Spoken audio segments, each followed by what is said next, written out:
anyone who doesn't participate at least has a, can watch what we did. So you ready to work on section review 17-1? Yes, sir. E. Okay, where should we start? First one, I guess. So would anybody have any questions about number 1? What is meant by the reaction mechanism? That's kind of like a definition. So that's probably all you'd have to put in there. Mm-hmm.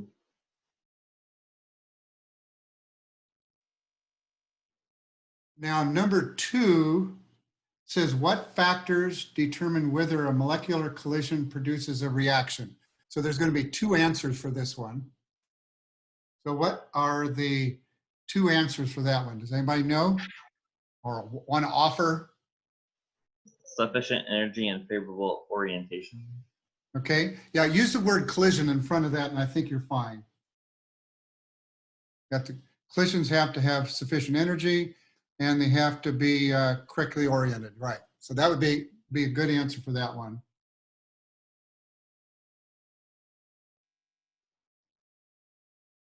Number 3 is, what is activation energy? Again, that's probably just a definition. So you just look it up in your book, or you can get it from the PowerPoint, but probably the book would probably be the easiest to find what we mean by activation energy. But does somebody just want to explain it in their own words, what that means?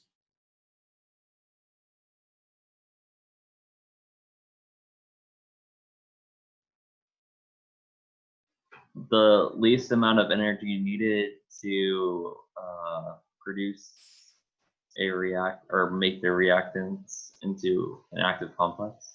Okay. So as the reactants are changed into products, in between, they're going to be like part reactants, part products in between. And that's what we call that activated complex. So yeah, the minimum amount of energy to get us to that point. Okay, good. And then number 4 is, what's the activated complex? Again, that's probably just a definition right out of the book. If better yet, if you can ever say it in your own words, that's my preference.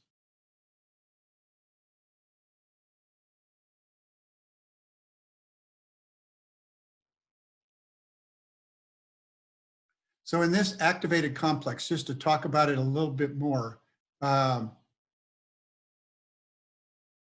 it looks a little like the reactants yet, and a little bit like the products, kind of in between, where you have some of the original bonds have started to be broken and some of the new bonds are starting to form, kind of like, it's like an in-between structure.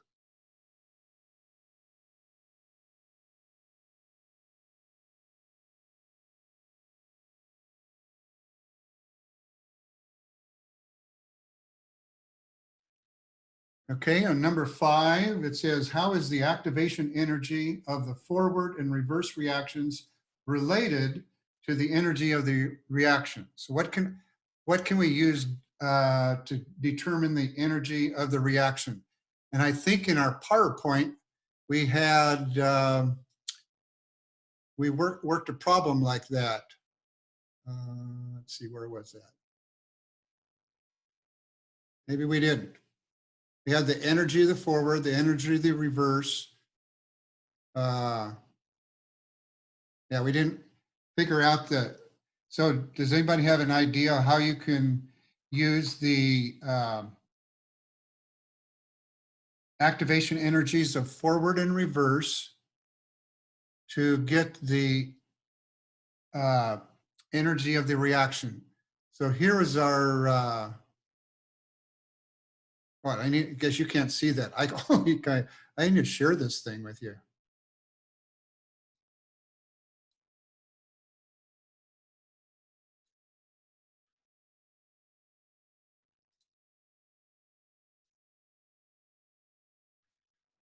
So on number 5, this is what Oops, that didn't.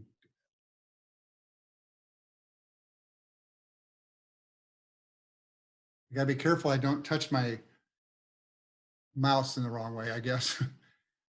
This right here is what they're asking for. How can you get this number if you use this number, the activation energy of the forward and the activation energy of the reverse? What would I do with those, with this number and this number to get that number?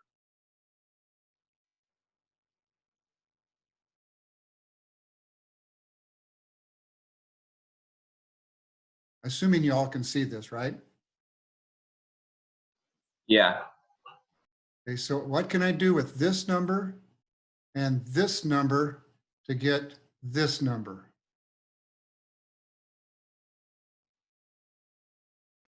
Wasn't it that you added them and then you had to subtract it minus something? Yeah, in the problems, that the sample problem A, we did do some things like that, but just from this diagram, could you get the energy? Get your equation just from that, just thinking through this logically. How does this amount, oops, I did it again.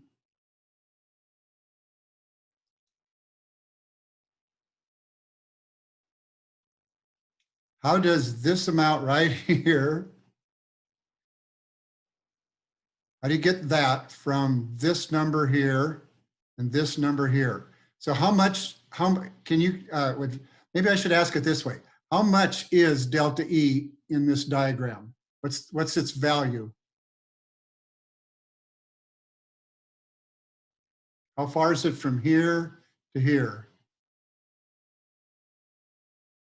How far is it? 50. 50, okay. So our answer is 50, okay. How much is this one? 35. EA is 35, how'd you get that? I joked. It's from here up to here, so 80. that's 80, right? How much is it from here up to here for EA prime? 30. That'd be 30. What can I do with 80 and 30 to get 50?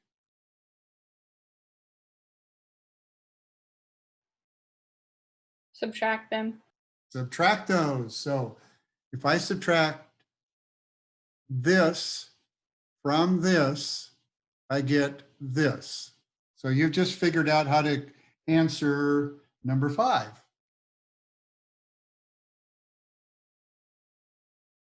The energy of activation of the forward reaction minus the energy of activation or activation energy of the reverse reaction equals the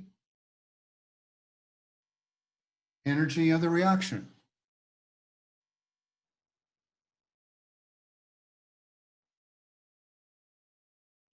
Any questions on that?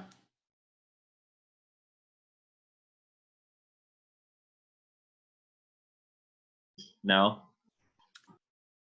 Okay, then I'll just leave that for now. We'll just go on. Okay, the next question is, what's the difference between the activated complex and an intermediate?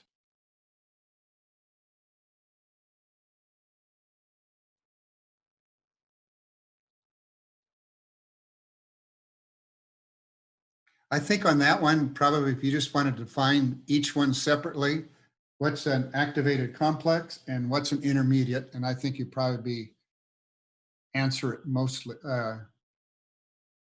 Because you have your activated complex up there, answer number 4. So now you just have to add the part, what's an intermediate? Where could we find that? Because I had troubles like, trying to figure out where to find that. So I kind of had to like look it up. That one we actually covered in I think in the previous section, wasn't it? I don't know if I can find how far back I have to go to find that. About right in here is where we It uses the word intermediates. Oh, okay. Thank you. Now this is back in section 1, and right down here in the bottom it says, there's your definition of your intermediates. So yeah, it was back in section 1. So if you were looking in section 2, you'd have trouble finding it, I know. They're assuming you kind of know the definition already.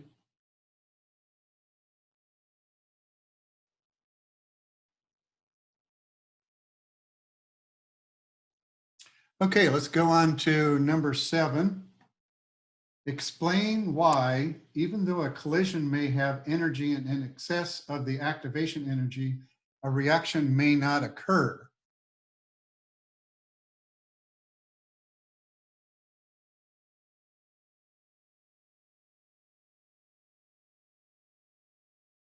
So I think if you take your answer that you had back up there for number 2 and build on that, I think, William, you gave the answer for number 2, wasn't it? Think so, yeah.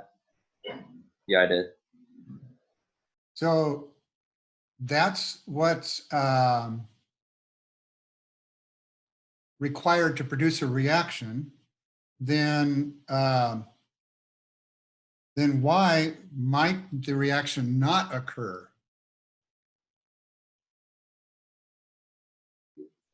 It doesn't have the correct trajectory.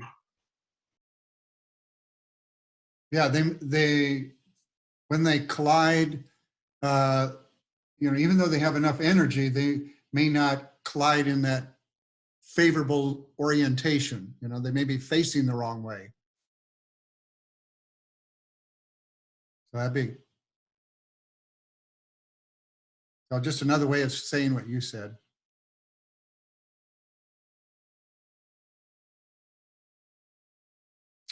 Any other questions on that one?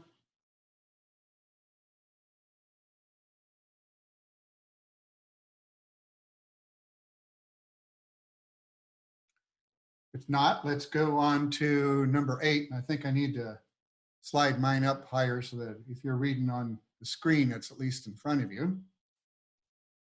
Okay, this is critical thinking, which corresponds to a faster rate.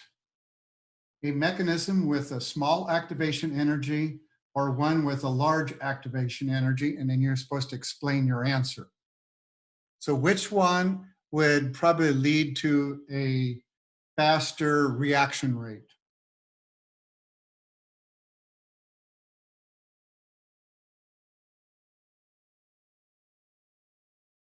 Any ideas? Would a small.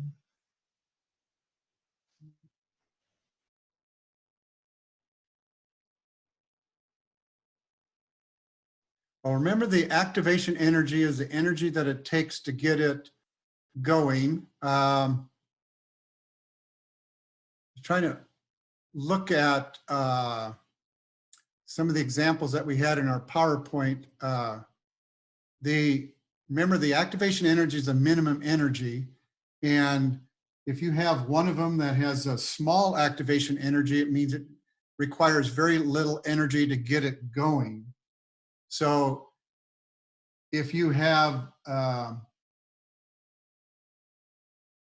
same amount of energy for both, on one of them, the smaller amount, you're going to have extra energy for more molecules. If you have a high activation energy, you may only have enough energy for a few molecules to get going. That kind of makes sense or not? Yeah. Or you just have, for a given amount of energy that you have, if you have a low one, then you will have extra for more molecules to do it. If you have a high activation energy, you may only have enough energy for a few to do it.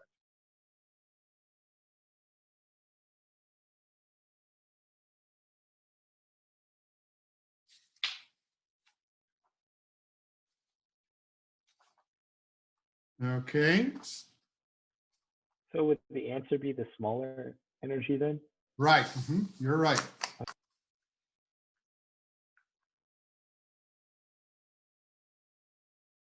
You know, I guess you could think about it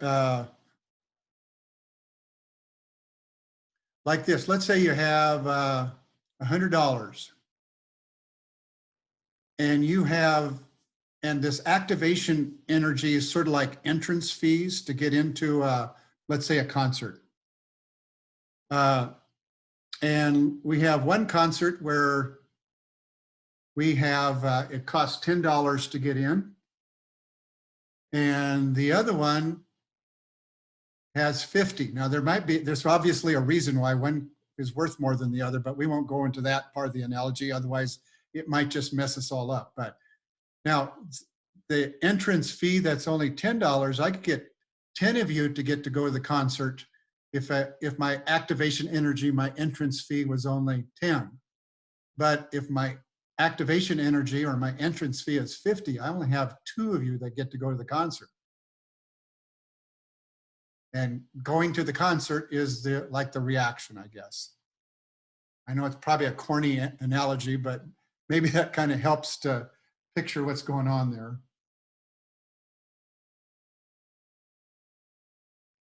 Okay, let's flip it over to the second side there. And we have this energy diagram, and it has some questions about that energy diagram. So which letter represents the energy of the activated complex? I have my slide on the screen if that can help you. So which one of those would represent the energy of the activated complex? D. Okay, so it's, yeah, the highest point is going to be that one. On B, 9B, which letter represents the energy of the reactants?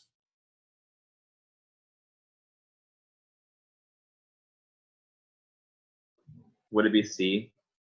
Yeah, usually when we draw these graphs, you always have the reactants on the left side and the products on the right side. So yeah, C would be the right answer.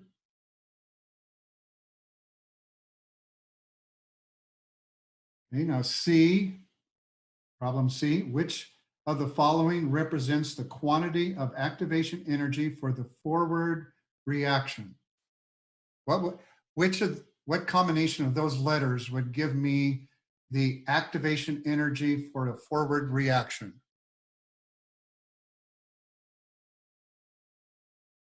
Wouldn't it be C? The amount of energy at D minus the amount of energy at B. I would agree with that. So D is the higher energy. B is where the products end up with, and the oops, no, you didn't say that. Did you say C? Yeah, C. They want the activation energy of the forward. So it's from D only down to what?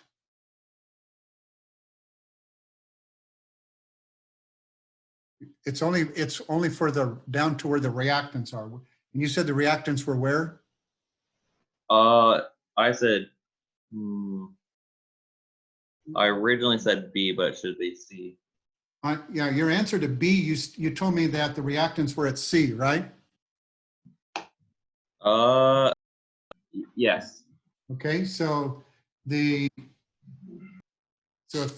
C is where the reactants are, then the EA is from here to there. The activation energy of the forward reaction is just from there to there. So which answer is better now?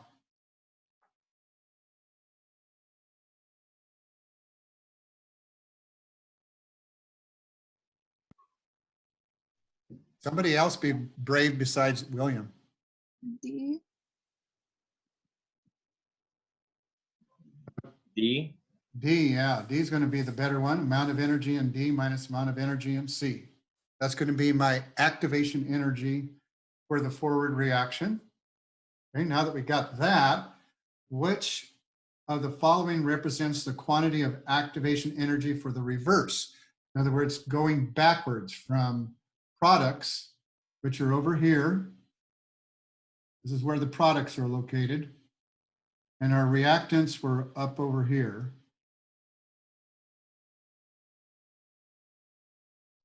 So we want to know how much energy is it from here up to here. That's my EA prime. What they're asking for down here. The reverse reaction, that's EA prime. So what would be the correct answer for D? Okay. What's going to be D minus B, is that the one? Yeah, that's, no, D minus B is C, right? Yes. Okay. So amount of energy at D, which is the highest, minus the amount of energy at where the products are, and that's B.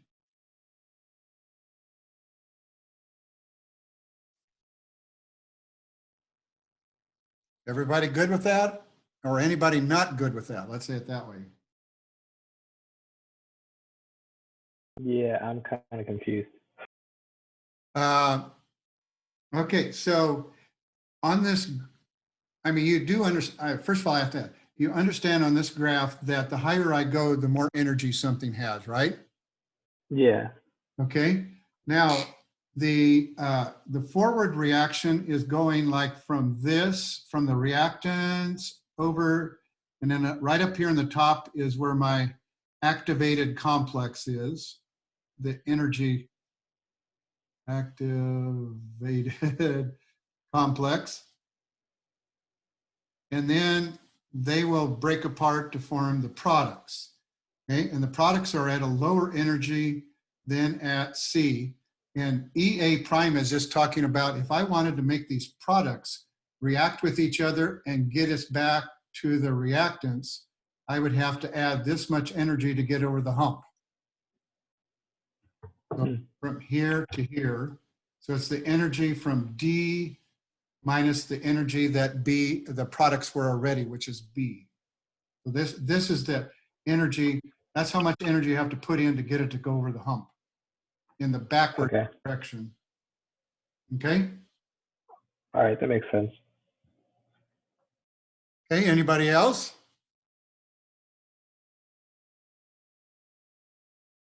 Okay, let's look at E then. Which of the following represents the energy change for the forward reaction?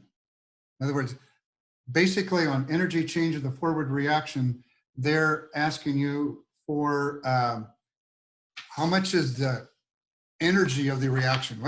How much difference in energy is there between the reactants and the products?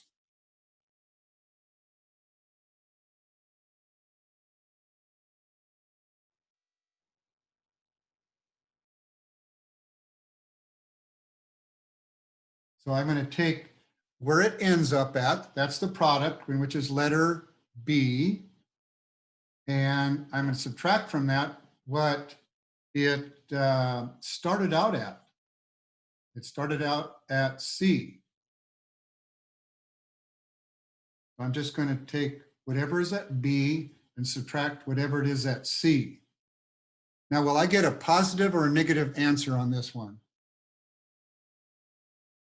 There's no numbers on the graph, but you can kind of put any numbers you want to it and still come up with the idea. So would I end up with a positive answer or a negative answer for this one?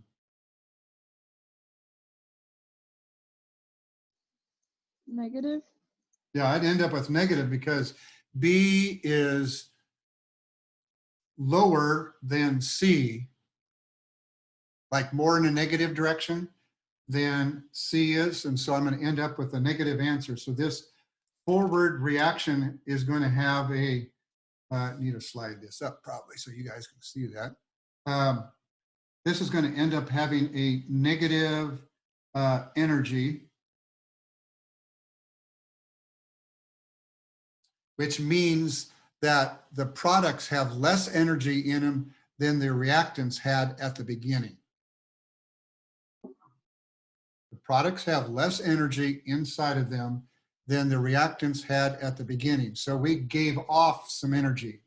So that's why it's negative. We gave off some energy. And when we give off energy, the word we use for that is exothermic. So this would be, would give off heat.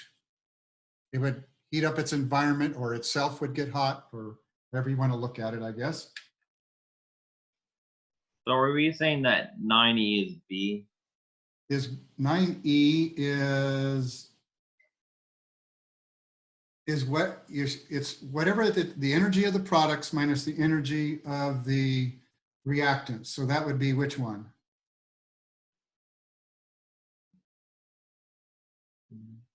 Energy of the products is what letter? Would it be B? It would be the letter B. And then the energy of the reactants is what letter? C? C. Yeah, that'd be C. So it's going to be B minus C. Was the answer to D? Is it D? Answer to 9B, are you asking about, or 9D. 9D? Okay, 9D. What answer did you say it was? Think it was? Was it D? No, it's not D. It's C. Energy at D minus the energy at B is the activation energy. Back to Thank you.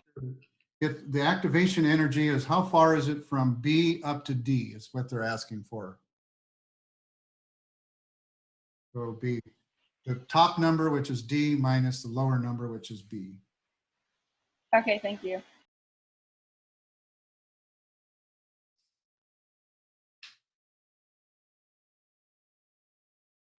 Okay, now number 10, for the reaction described by the equation A plus B produces X. The activation energy for the forward direction equals 85 kilojoules per mole, and the activation energy for the reverse is 80 kilojoules per mole. And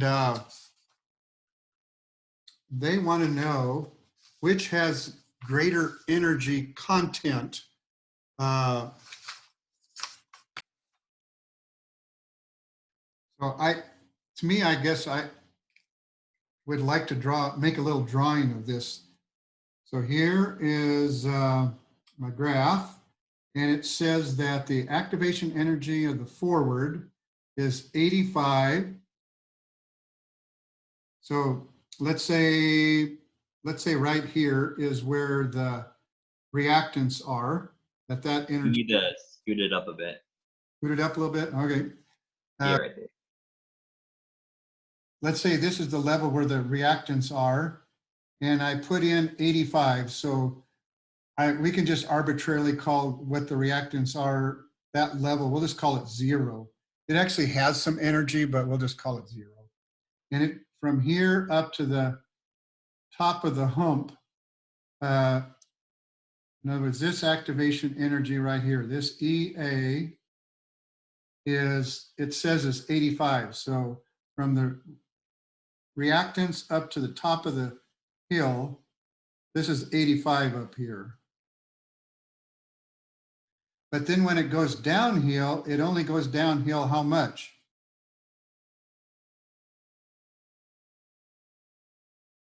$80. It only goes down 80. So if this is this is at the level here, so from here to here, this EA prime is only 80. So that means this side is higher than this side, isn't it? As the top of the hill to here is only 80, but the top of the hill to here is 85. Those are, yeah.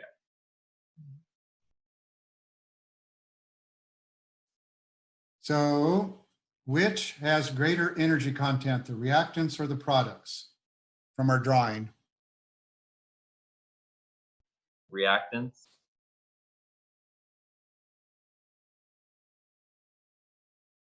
This is the reactants here, and this is the products over here. I forgot to write the word products. The pro. Okay, the products is higher than the reactant side, isn't it? That means they have more energy.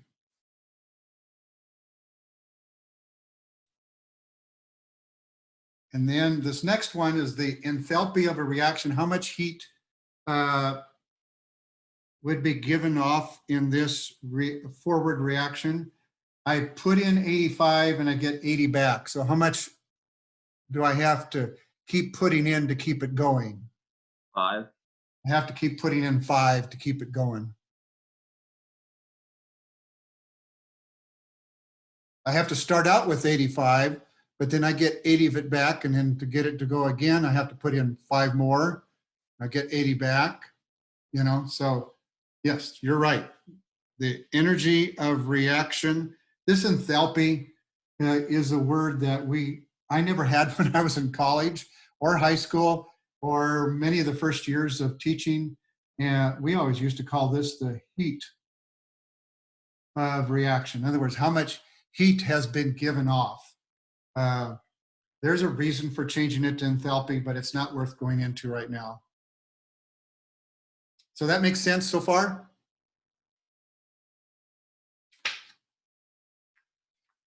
So let's take the next question that goes with that yet.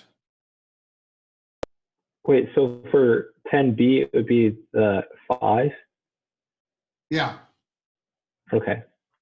From reactants up to the activated complex, the top of the hill, I have to put in 85 to get up to the top of the hill. But from the top of the hill back to the products, it gives back 80. So I'm putting in 85 and it's giving back 80. And so Okay. I have to keep, I in effect lost 5 kilojoules per mole. So I have to keep adding an extra 5 to keep the whole process going. Okay, let's look at C. The enthalpy of reaction, or the energy of the reaction in the reverse, is equal to the magnitude, but opposite in sign to the energy of reaction of the forward. Okay, so we said that for B, I have to put in 5. I have to put in a positive 5. What happens if I go backwards? So there's, say, a reverse direction. That means I'm going from right to left this time. So these products would react with each other to get to the top of the hill. How much energy do I have to put in to get it to the top of the hill? 80? 80. I have to put in 80. And then how much does it give back going down the hill? 85. 85. Okay. So I start out, these are now acting like my products, or so I remember on the other one, I took my reactants minus my products and got my plus 5. Now I'm going to take my products minus my reactants, and I'm going to get what? 80 minus 85 is? -5. -5, okay. So our first answer was +5. This in the other direction is -5. Now, is that equal? Are these two amounts equal in amount, but opposite in sign? Yes. And you have your answer for C.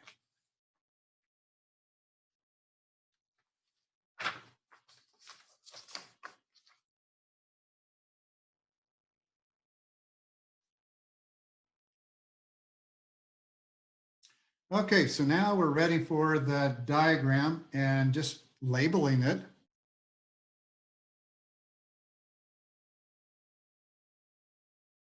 So it says, use the following data to complete the diagram. Let's label the parts first, the second sentence instead of the first sentence first. Where would I put, where would I write the word reactants? And you can use my PowerPoint if you want to guide you on that one. On the upward swoop. Okay, way over on the second dash line down and where the dark line meets, right? Yeah, and you need to move up the. That's where the reactant, I need to move it up again. Yeah.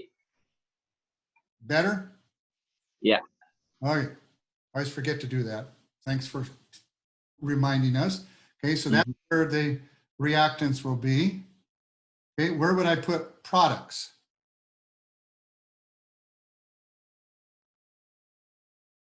At the bottom of the dark line.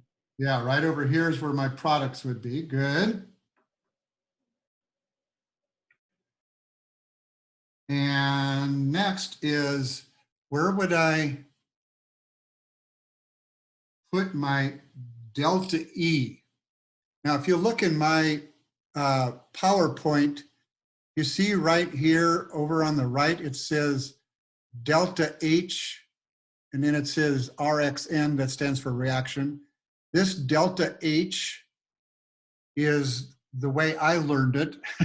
As remember, I said the heat of enthalpy, and I mean heat of reaction, and they want it to be enthalpy. They're using E. So this delta H is the same thing as a delta E in our diagram. All right. So you draw in where your delta E is going to be.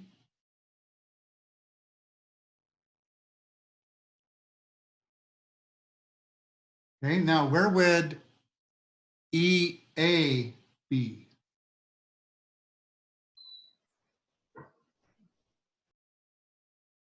Above the reactants. Okay, above the reactants to the top of the peak. You can draw it right here, or you can draw it over here. I think in my PowerPoint slide, they put it over here, but you can put it here too if you want. But it's from the bottom dotted line to the top dotted line. That's your EA. Sports, it's in the game. Okay, and then EA prime. In my diagram, they don't call it prime, they call it reverse.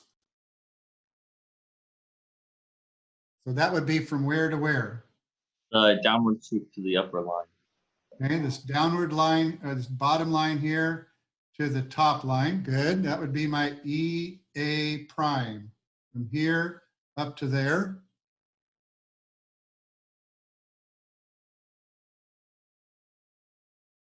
Now, where would I write the word activated complex?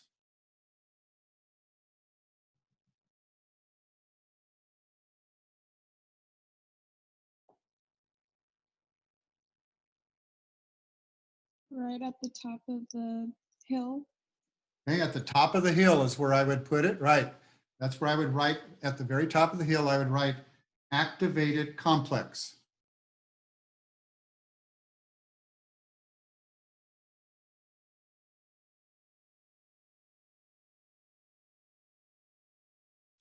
Okay, now let's do the first line. Okay, our EA is positive 50.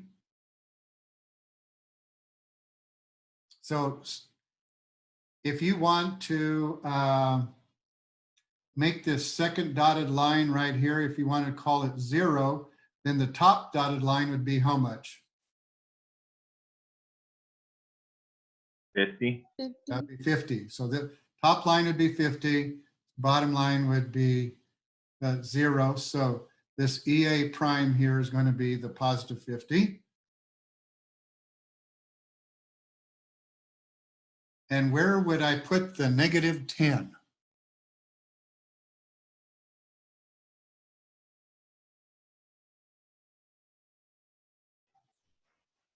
About 10 under 0. Yeah, 10 under 0. So in other words, if I kind of thought of another dotted line being right here, this is where that negative 10 would be. I'd have my 50 up here. If I assume that this is 0 for the moment, just to give for comparison purposes, and that's negative 10. Good. Okay, and so how much is the EA prime? Remember, you drew in your EA prime from here up to here, right? Yeah, So how far is it from here to here? 60. 60. Right. It's not, Yay, we can math. this section doesn't have hard math. Okay, so you got 11A. Okay, all we have left is 12. We're moving right along. Okay, it's, I guess I need to move it up again, I'm sure, before I am asked. It is proposed that ozone, remember that's the gas that's high in our atmosphere that protects us from ultraviolet rays. It is proposed that ozone undergoes the following two-step mechanism in our upper atmosphere. So in this reaction right here, they have ozone decomposing into an oxygen molecule and an oxygen atom. So this is the molecule, that's the atom. Then in the next step, remember it says it's a two-step reaction. In the next step, this oxygen atom and a different ozone molecule will collide with each other or react with each other. And in the process, form new bonds and break some. And I'll end up with two oxygen molecules instead. So ozone is decomposing, actually two ozones are decomposing into two oxygen molecules. So in our upper atmosphere, the ozone is constantly being decomposed, but there are other reactions that make it. We're only talking about the decomposition part that happens in our atmosphere. So there's constantly something has to keep building it up, otherwise the ozone would go away. Okay, so now it wants us to answer in A. Identify any intermediates formed in the above equations. Now, would somebody remind us again what was an intermediate? I think that was one of the questions we had earlier. What's an intermediate?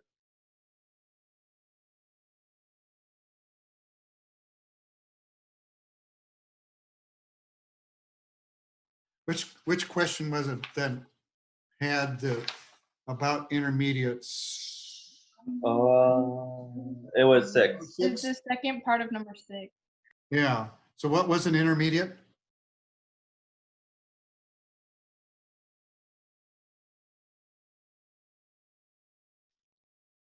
Remember, that was a species of molecule or ion that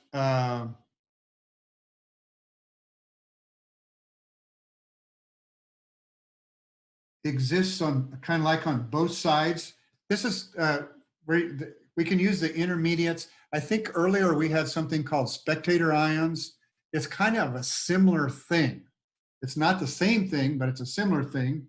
What appears on both sides of the equation, but probably wouldn't be in the overall equation when we were done.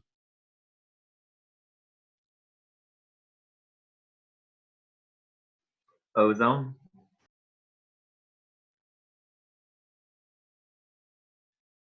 No. Do you see this oxygen atom here? The first step makes an oxygen atom, and then the next step uses that to make something else. So these are my intermediates. It was there in one step, used in the next step, but it's gone after the second step. So these two atoms, right, or they're actually the same atom. So what's my intermediates? Well, it only has one intermediate, and it is what?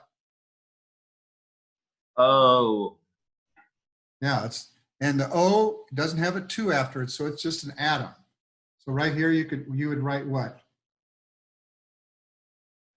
O2 No, not O2. or O. Yeah, just O.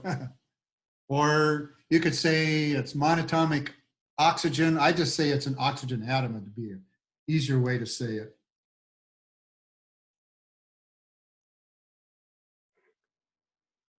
Okay, then all we have left is B and C yet. Write the net equation. Remember when we had spectator ions and we crossed out the things that were the same on both sides?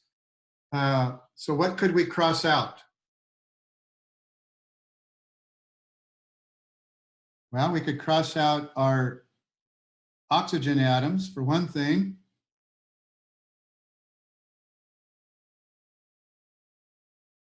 And what these are, and then we'll add together the things that are on the same side.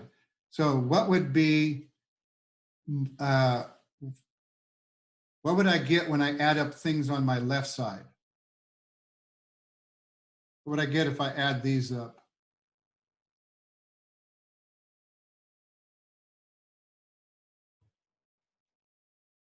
203. I'd have 2 of them and they're ozone, so I have 2 O3s. And what would I have on the other side? I'm going to add up this and this 3O2. and 3O2. So an intermediate is something that's formed in one step and probably used up in a later step.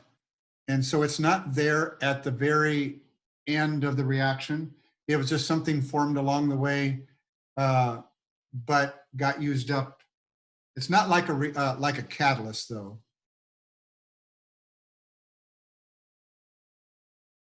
I think I wrote my net equation on the wrong line, but I think you figured that out. Mm-hmm. Okay, let's do C. Okay. If the delta E, and you said that this was delta E right here, from here to here was the delta E, and it's below 0, so it was -10 you had up here, -10. Is this reaction, they want to know what type. So my choices are for what type are endothermic,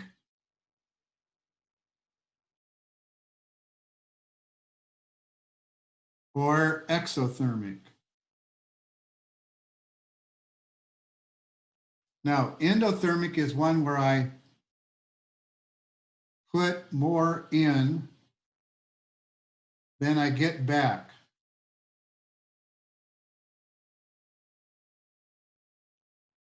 This is I get more back than I put in. So which of those best describes our reaction?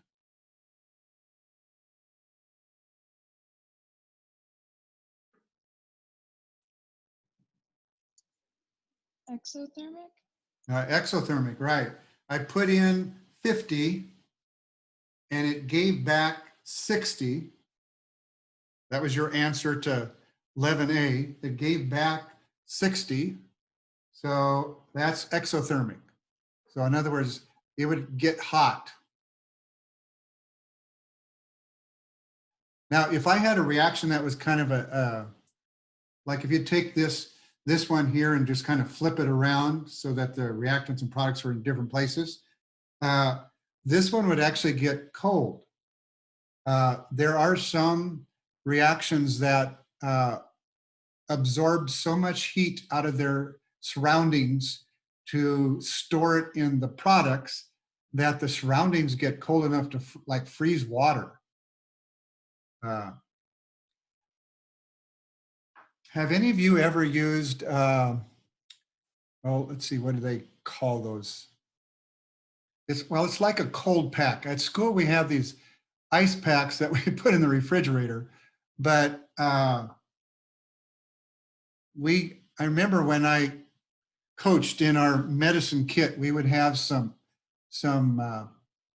cold packs, and what they were is it was a plastic sack with some kind of chemical on the inside in a solution, and then inside of that solution was a little glass vial that had another chemical, and the vial kept the two chemicals apart. So you would grab the cold pack and find that little vial, and you would snap it between your fingers so that the chemicals would mix each other, and the pack would get quite cold, probably every bit as cold as like an ice pack does, but it would probably last a little bit longer than that. It's kind of like the reverse of these hand warmers, only just think of that in reverse, the reverse idea. So any questions you guys have? No, not for me.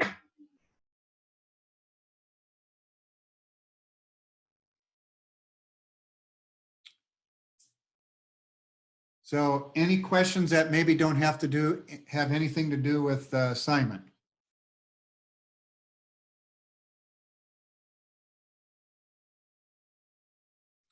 I think it's tomorrow you're going to be doing your lecture video is, haven't tried this kind before. The lecture part of the video is the same, but in the video, it has some YouTube demonstrations to demonstrate a concept. And I couldn't get the PowerPoint to work as a video doing that. So I will attach, I think it's 4 demonstrations that when it says, like the first one, it says lycopodium powder. So then you can pause that video and go back to Teams and click on the lycopodium powder and watch the YouTube video about that. That one is probably the most entertaining of all the YouTube videos. The other ones are just demonstrating concepts. So you'll have my lecture video, and then you'll have 4 sort of like supporting demonstrations so that you maybe better understand what the concept is all about.